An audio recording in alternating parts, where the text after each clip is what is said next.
Yes, unfortunately, he's a very ignorant man. Mm. And he happens to be president because he was elected by some very ignorant people.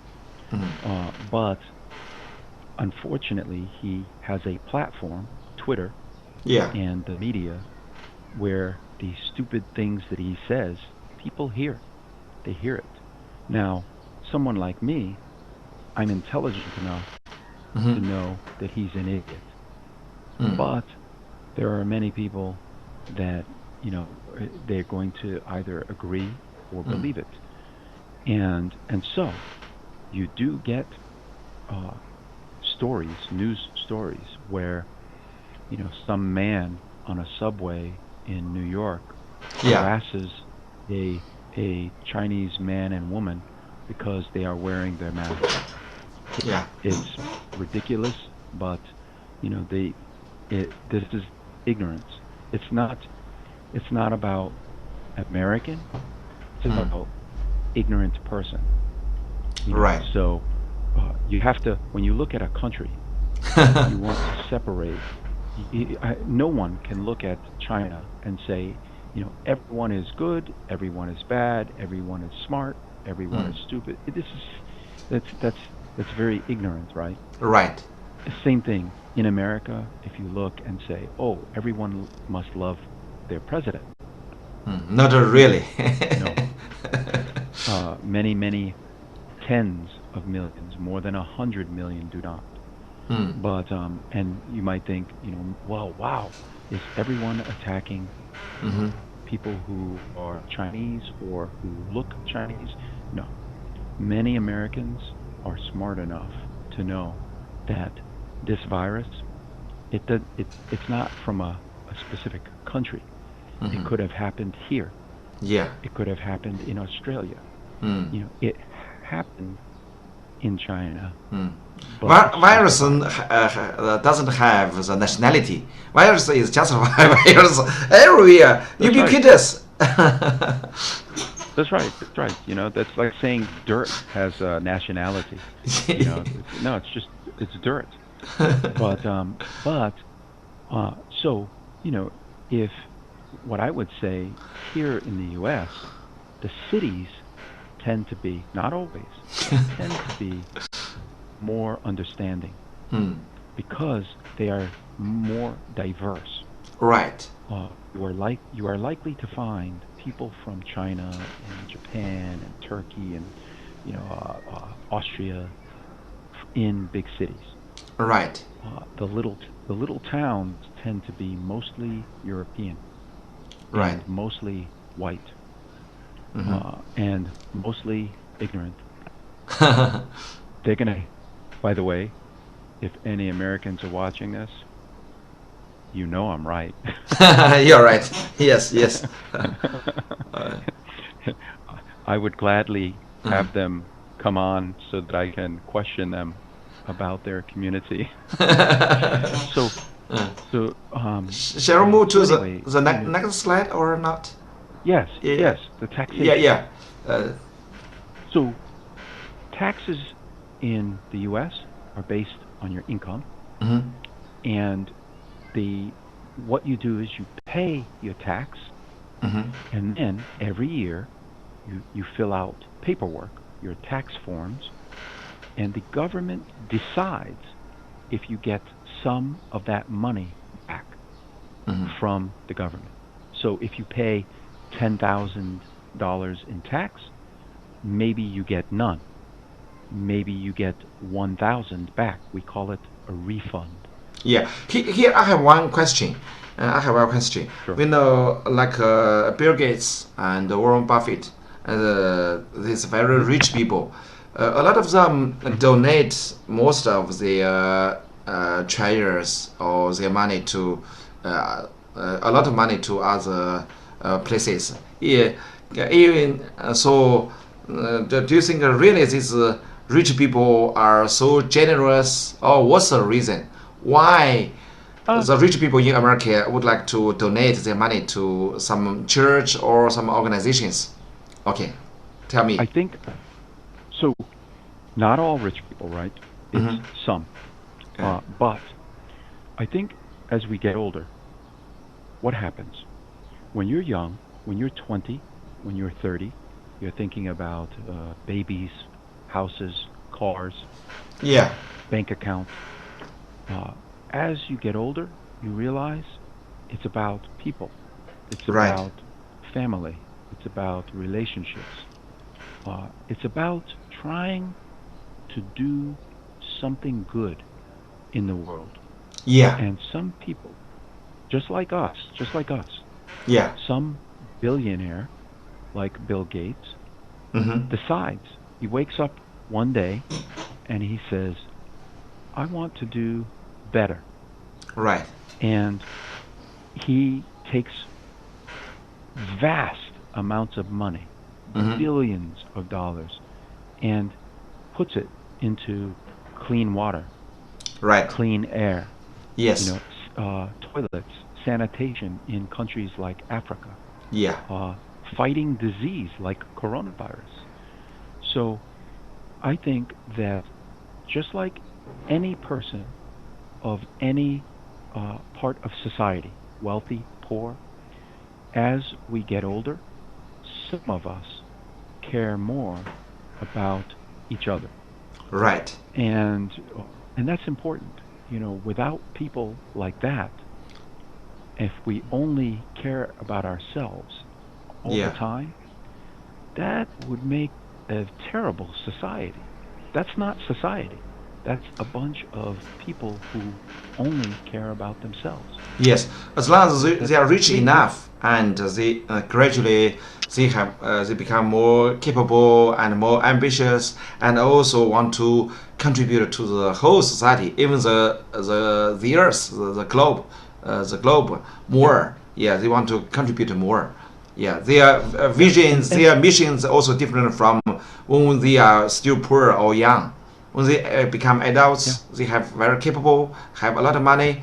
They may want to contribute to the whole society, globally. The most interesting thing about it, though, to Yeah. me, is if you take the average person in China, in Mhm. America, anywhere, let's say let's say their income is, 10,000 RMB per month, Mhm. and they take 1,000 Mhm. and they donate it. They're not Bill Gates, but 1,000 is an enormous percentage of their income. That's 10% of Right. their income. They don't get to, nobody does a news story about that person. Mm. Yeah. They don't go, hey, Dr. Liu, you donated 10% of your income. Wow, good job. They don't. Only when the super rich, Mm. like Bill Gates, if he donates 10% of his income, he's on every newspaper in the country. So there are many people like us that also donate, that also make a difference. Mm. You're not going to get fame from it, but it's still important. And Right. what we're doing is still important. But yeah, so these wealthy individuals, there can be many motivations, but I would like to believe that part of it is wanting to leave the world a better place when Right. they're gone. Oh, yes. So in the U.S. taxation on that slide, Yeah. I have an interesting bullet, number 3. Okay. The what I call the $1 income trick Mhm. of wealthy executives. Have you ever heard a story about Steve Jobs taking a $1 salary? I'm not too sure which story you are talking. Steve Jobs, we know. Well, Mm-hmm. Steve Jobs, $1 salary. Oh, yeah, I know, I At know. first, Yeah. the average person says, "Wow, only $1." What did he do with his money? Did he donate it? He only took $1 salary? That's amazing. Well, yes and no. there's a reason. He took his salary not as income, but as capital gains. Yes. Stock. Yeah. The super wealthy can do a little trick. And the trick is, don't pay yourself a wage. Pay yourself with stock. Right. And the reason in America is that income is taxed at a higher rate Yes. than capital gains from stock. So, if Steve Jobs pays himself $1 million, Yeah. his tax rate would be above 30%. So he would pay more than $300,000 in tax. If Steve Jobs pays himself $1, but gives himself $1 million in stock, when he sells that stock, he will be taxed below 20%. He pays less tax. So, the average poor person in the U.S. pays a higher amount or percentage tax rate than the average super wealthy person. Okay, I know the trick. That trick, that is a very, if you see some American CEO and he says, I only pay myself $1, then you should be thinking, yes, because you're paying yourself millions of dollars in stock. Okay, I got it. So it's not that they're a super nice guy. This is a public secret for a lot of people. Yeah, and it leads to number 4, which is investment income is taxed at a lower rate than wage. That's very important. That favors rich people. That no poor people, no middle people really get to experience that benefit. So that's one of the taxes in the U.S. are very they're skewed toward favoring the wealthy. Right. The last bullet, corporate welfare. You will hear Americans say we are a capitalist society. We are a free market society. Yeah. But we aren't. In reality, when business is good, when income is good, when the economy is good, the corporations try to keep as much money as possible. They want to pay almost no tax. Some companies like Pepsi, they've had years where they earn billions of dollars and pay zero. That's right. Yeah. Zero tax. Imagine if you earned billions of dollars and paid nothing in tax. So, but when the economy is bad, when it's a recession, when markets are down, these same companies will come to the public, to the government, and say, please, boss, can you give us some free money to keep so that we don't go out of business? You know, can you give me $2 billion, $3 billion? So the saying in the U.S. is corporations are capitalist in good times and socialist in bad times. Yeah. They love to take the public's money. So so of course, as a taxpayer in America, you pay your tax to get better roads, to get bridges, to get schools. But when the government is giving all of your money to corporations, to the military, and to their special interests, your roads are getting old, bridges are getting old. Their schools are getting old. It's a problem here. So again, yes, some people will say, number one country. Well, not in everything. You know what the rank of the U.S. is in education? Mm-hmm. For K through 12. Okay. What rank? Where do you think we are in position in the world? K through 12. Like what? Yeah, K through 27th. 27. Wow. 27th. There are tiny little countries like Singapore Mm-hmm. that are way wealthy than, not wealthier, way better educated than in the U.S. Really? So I remember in Singapore, I went to Singapore once. The population was about 6 million, about 6 million people, and the country is really different from other. They have a lot of very good rules. For example, when a student graduated from university, within half a year or 1 year, the government will provide a certain apartment and which affordable for them. So in China, maybe 5 or 10 years, a lot of graduates still couldn't pay their house or apartment. But in Singapore, everyone has a house.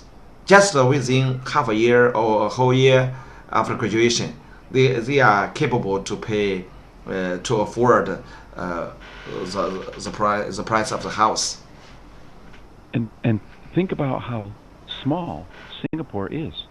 Yeah. I mean, they are very effective Yeah. at their education and employment. The U.S., how can we say that we are number one? Number one in what? What? Number one in what? We're not number one in education. We're number 27 for K through 12. That's amazing. It's shocking. How can a country so wealthy be such a poor performer with education?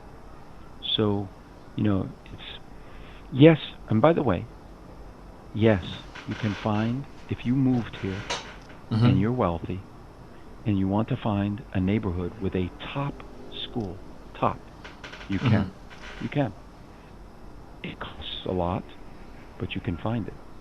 So when I say that we are 27th, there are some schools in the U.S. that are super competitive.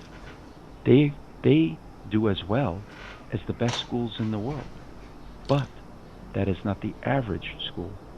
That is the top schools. Yeah. So there are many schools, like the high school that I went to. My high school was ranked over 600 in the state. Worse than 600. So, that is not uncommon. There are many such schools. So anyway, the taxation in the U.S. has many consequences, one of which is money goes toward yachts and fighter jets and stadiums for sports rather than bridges and roads and good schools for the children. So you have to keep that in mind when you're thinking about the whole country. Right. The next slide. The rich get more income from investing than other American, right? Yes. Yeah. Okay. So, if you look at this, the left side represents the typical person.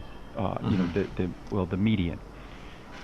Most Americans have less than maybe 12% income invested. Most have no money invested in any stock, none. But as you go up in wealth, instead of wage, they have stock. So Bill Gates, Warren Buffett, Mark Zuckerberg, Mark Cuban, Larry Ellison, these are people whose wealth is mostly stock, not cash.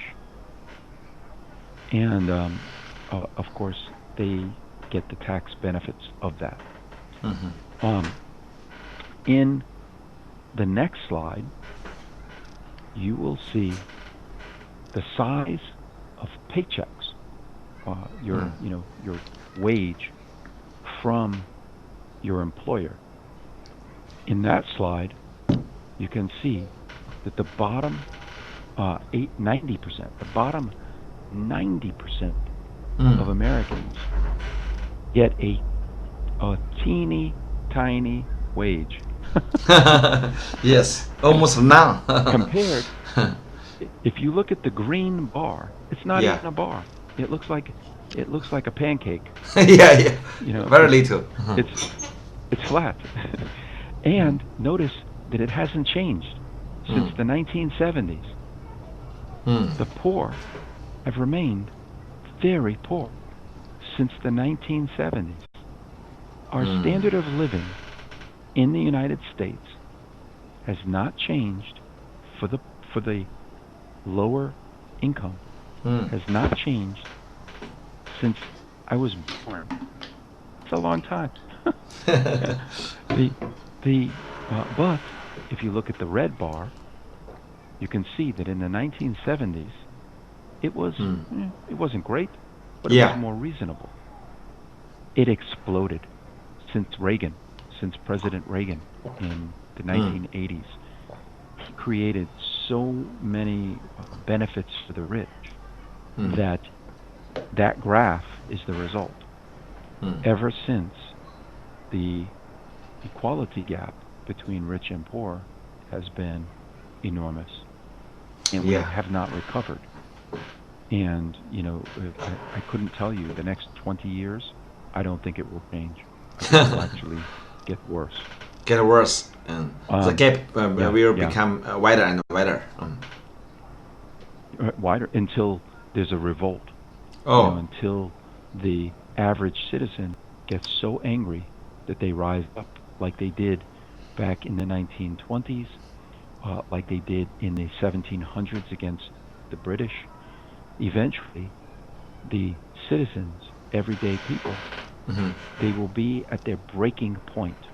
Their stress, their anxiety, their depression will be so high that they will probably rise up against their own government. And I mean, in my lifetime, I hope that our children never experience this. But if things continue, it could get that bad. That the next slide is a very interesting slide if you own a business. The productivity of Americans has exploded. It's gone way up. The average American is much more productive than they were in the 1970s. But look at the blue line. Flight. That line has that blue line has hardly moved. Basically, what happens is in America, in the companies, when the company makes more money, the owners of the company, the shareholders of the company, they don't share that money with the workers. They keep it for themselves. And so, even though you're working harder, you're working better, faster, more efficient, your hard work basically goes to the owners, and just the owners. And and that only lasts so long. If that when that happens in a company, Yeah. their best employees, they leave. They want to go find a company that treats them better. Right. So you can only do this for so long before the employees leave. But Right. the problem is they go to a new company and they discover the new company is like the old company. And so they a year later, Yeah. they leave again. Repeat the same story. When- History. Yes, when I was young, it was very common for an American to have the same job, one job, 30, 40 years. Never change. Never change. One job their whole life. About 1980, that changed. In 1980, approximately between 80 and 89, so 10 years, it changed a lot. And I remember that we saw more and more people leaving jobs frequently. Yeah. If you ask, like me, I had at one point, I was at General Dynamics, Yeah. big defense company. I left within 2 years. I went to Lockheed Martin, another defense company. Right. I left after 2 years. I went to another company, and the first 7 years of my career, it was hopping company to company, because you think that you're going to get a better deal. Right.